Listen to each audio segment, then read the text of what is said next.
Hi everyone, thank you for your introduction. Swamp school.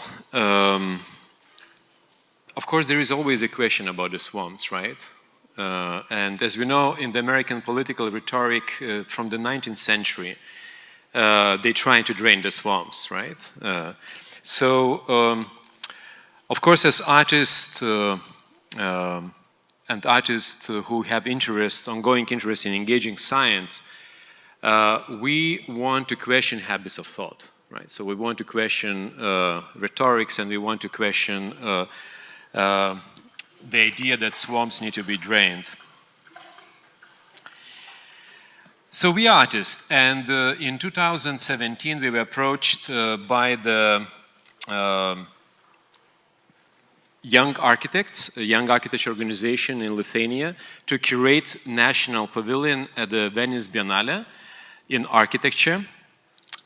Our proposal for that was swamp school.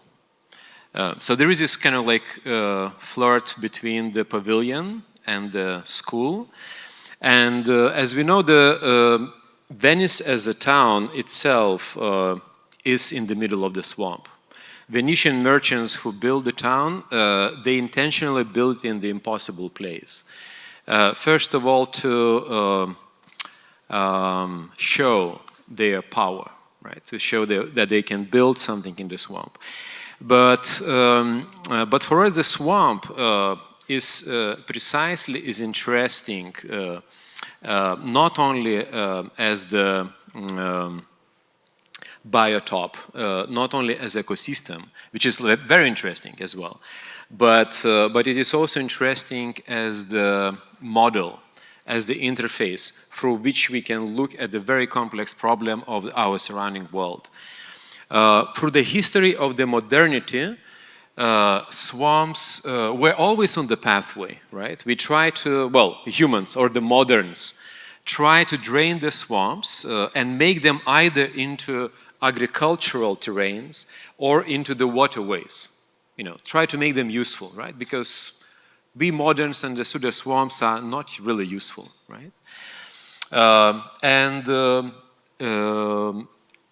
Human urban settlements, originally built in the swamps, expanded their territory on the coast of the swamps. And we still have some of the settlements. So this is Cartagena de Indias, is the Colombian town that has its shared border with the swamp. So by draining the swamp, it expands this territory. But for us, it is very interesting that with the rising sea levels, swamps are coming back to the cities. And this is what we witnessed for the last decade with the changing climate, and also what we witnessed in New Orleans, in Houston, also in New York, you know, as the cities were flooded, right? So the question is, should we really drain the swamps, or should we find a way how can we adapt to the changing environments? And swamps are refuges, right? But also many refugees through the history found their refuge in the swamps. And this is what we know from the history of Maroons, the escaped slaves who inhabited the Great Small Swamp that is between Virginia and Carolina. And they had to make friends, they had to make relations with predators, with autochthonous people living in the swamps. And for them, that was liberation, right? That was kind of like, you know, they found their future and their freedom in this very dangerous environment. We know that swamps also are places of extraction. Humans try to extract, try to rationalize what the swamps could be good. And the peat is one of these fossil fuels that moderns were extracting, and at the same time making the huge impact on the environment as we know that peat contains methane and it works as very sophisticated sequestration system for carbon and the methane. So now there is a lot of science kind of like that looks into the preservation of the swamps and restoration of the swamps. What we were looking precisely into this origin of the rationalization of the swamps, trying kind of like, understand the swamps as the useful terrain, which has its origin, in fact, in Lithuania, as the Karl Albert Weber, the German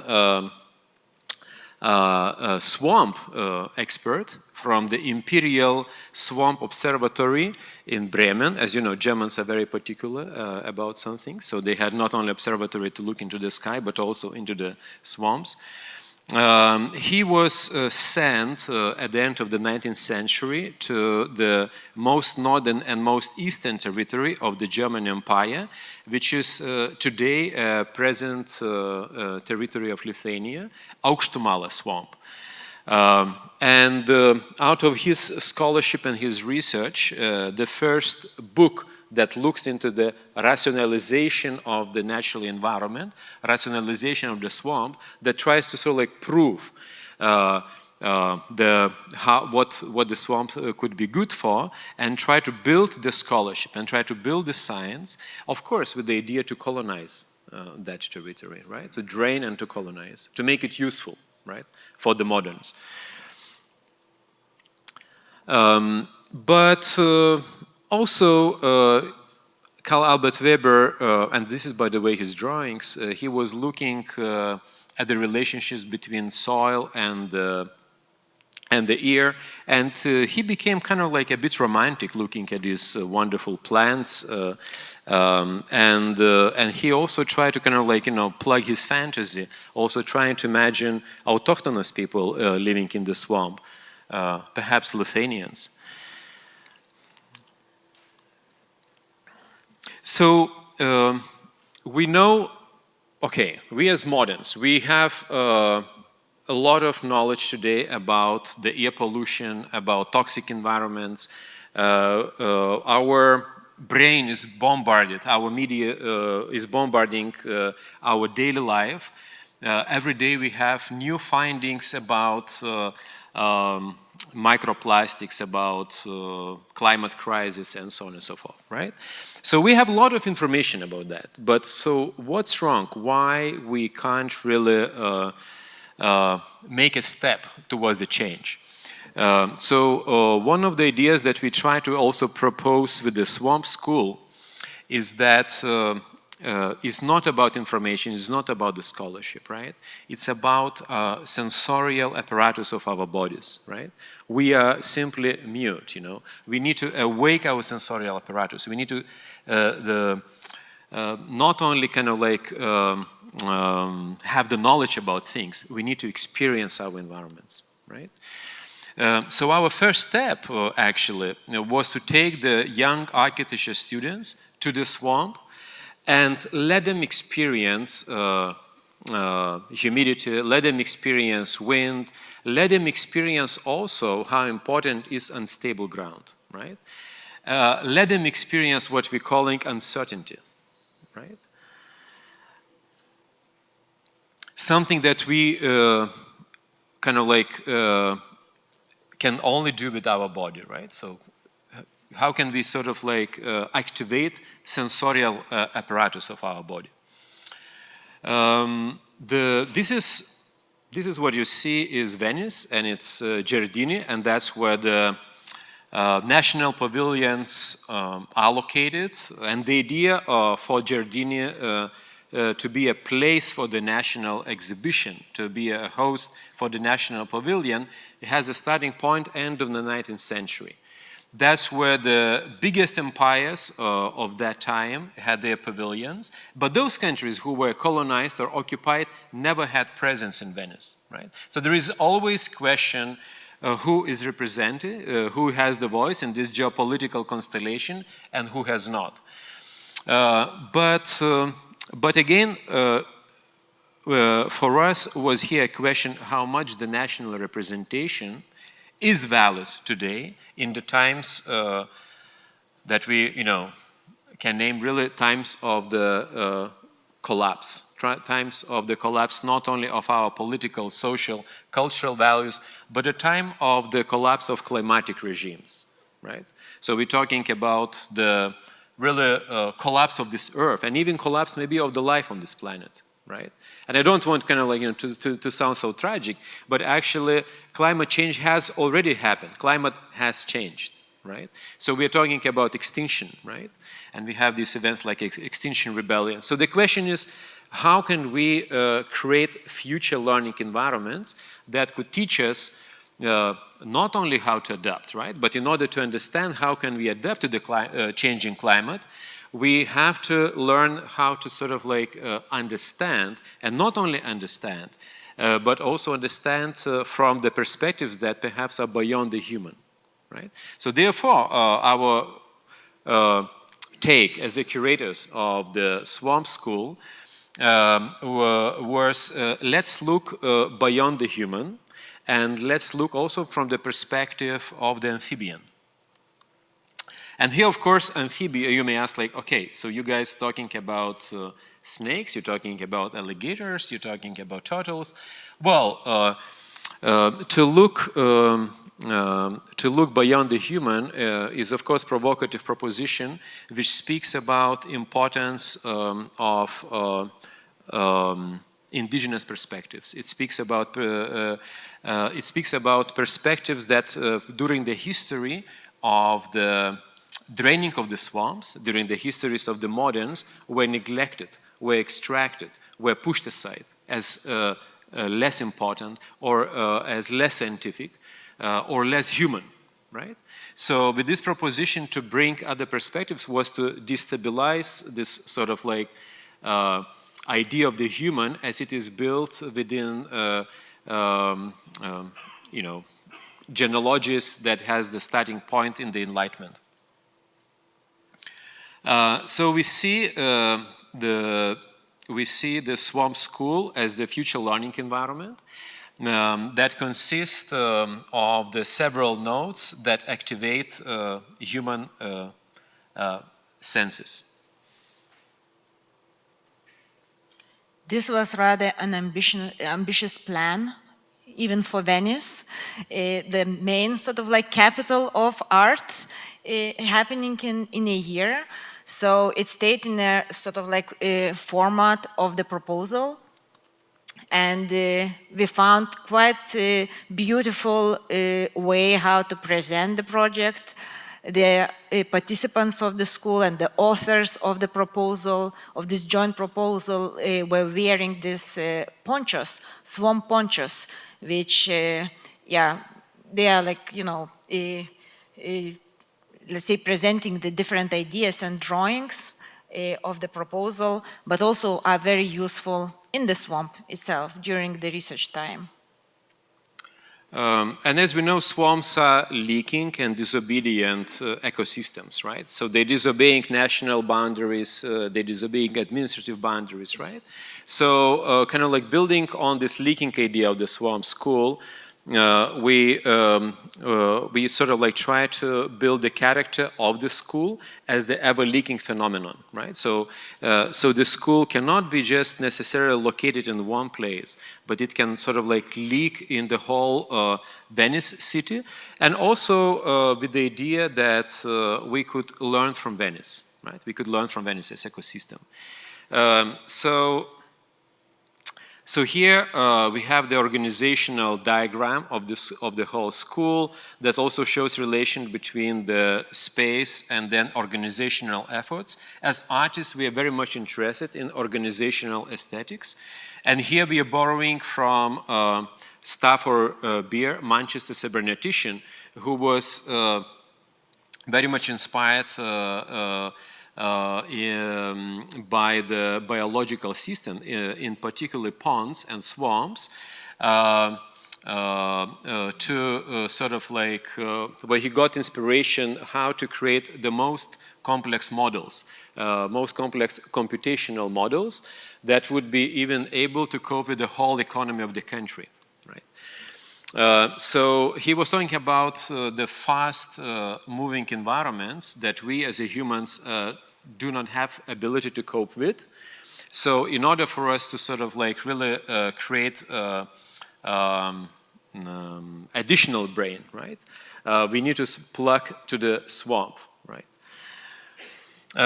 In this case, we are creating our organizational swamp, right? So we are swamping together with several partners, with the partner network. And the challenging thing was to propose the idea that variety of the cultures, regardless of their backgrounds, religion, and geographical sites, could join this idea, right? So we had financial partners, we had organizational partners, we had participants of the school coming from these different regions and places of the world. So here you have statistic, how many, what is the percentage of the participants from different countries, also partner schools and also supporters. But we wanted to sort of like, in a way, prove that idea, not necessarily, university or a lab, but idea could be a driving force for collaboration for many of these partners, and also many of these partners came together with their own resources, right? So we would not be able to realize this idea without the economy, without an economic model, right, of these partners. Altogether, in the Swamp School, we had 320 contributions. 320 contributions were landed in the so-called Swamp School Manual, which is a limited edition publication. Now we're working on the book Swamps and the New Imagination, but this Swamp Manual was released for the opening of the Venice Biennale 2018 as a specific manual that brought propositions from artists, designers, anthropologists, philosophers, sociologists, political scientists, biologists, mathematicians, and computational scientists, how to engage with environment, right? Basically kind of, idea. How can we engage with the changing environment? The Swamp School was organized in 3 chapters, Swamp Radio, Futurity Island, and the Communism. Not to mix up with communism. We're talking about the commons. How can we build commons with our environment? And here you see the snippet from the Swamp Radio. Nicola Collier, she's Chilean artist and also PhD scholar at MIT Media Lab. She built a device that could allow us to record the environmental sounds and broadcast them in the whole Venice, right?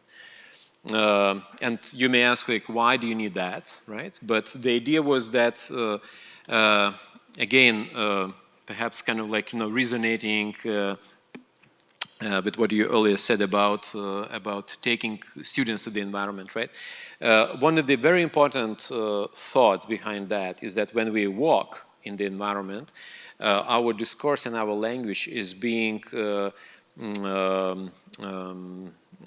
sort of like in resonance with the actual environment, right? So it's very powerful to recognize how our thought is changing in the real time, right? As we speak, between each other, but also we are witnessing changing environment, right? As we work through it.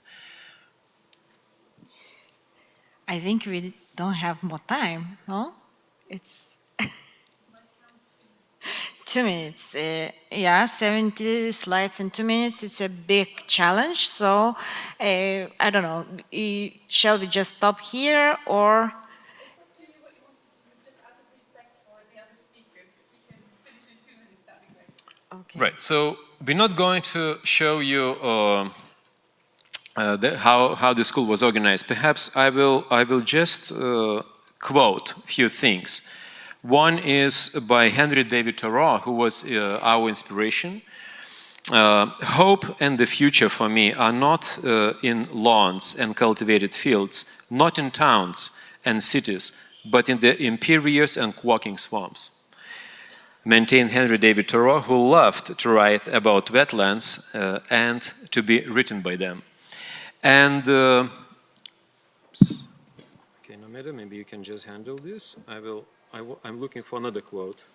Yeah, it's multitasking, you know, I'm trying to show you everything in 2 minutes. So it's all about different sensorial experiences.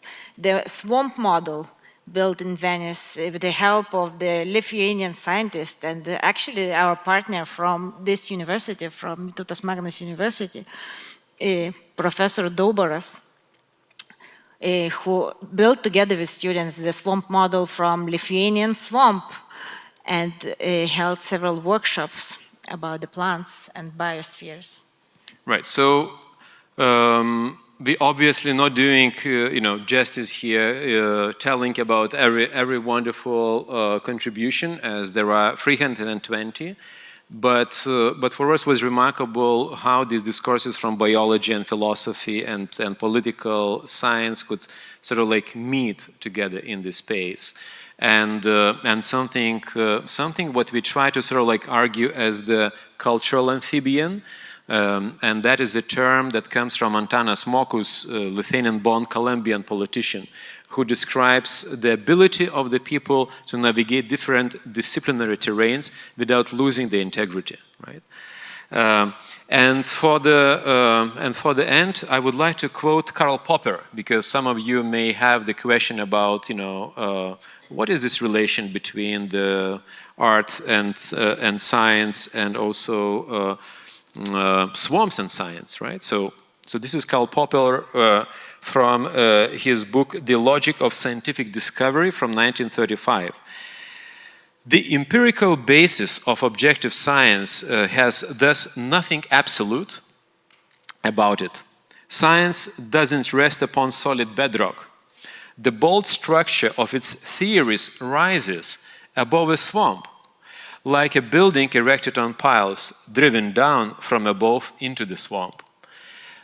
So with our upcoming book, Swamps in the New Imagination, we try to propose that perhaps vis-a-vis these challenging times, we need to sort of like, jump into the swamp, and bring it sort of like back,